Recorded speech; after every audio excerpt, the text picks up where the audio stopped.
In this video, we are going to compare two imported application layer protocols, SMTP and HTTP. SMTP stands for Simple Mail Transfer Protocol. HTTP stands for HyperText Transfer Protocol. SMTP and HTTP are both communication protocols. They help devices send data to each other over the internet. HTTP is used for web browsing. When we open a website, HTTP transfers web pages from a web server to our web browser. SMTP is used for emails.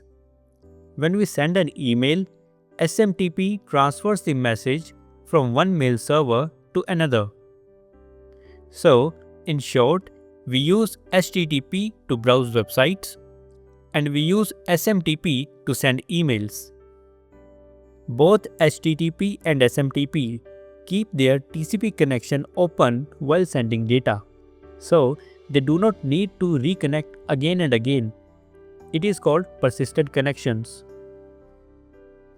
There are also some other differences.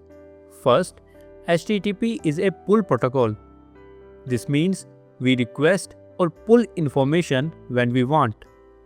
For example, when we type a website address, our computer starts the connection and asks the web server for the web page. SMTP is a push protocol.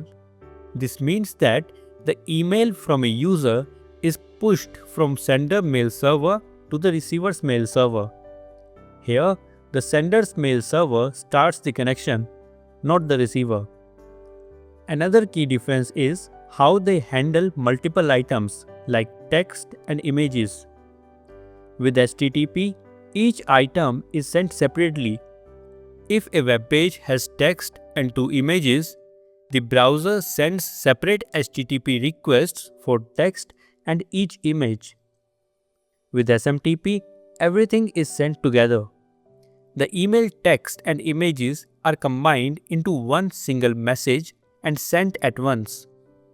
So in this video, we learned the similarities and differences between SMTP and HTTP, where they are used, how they connect, and how they handle data. Thanks for watching.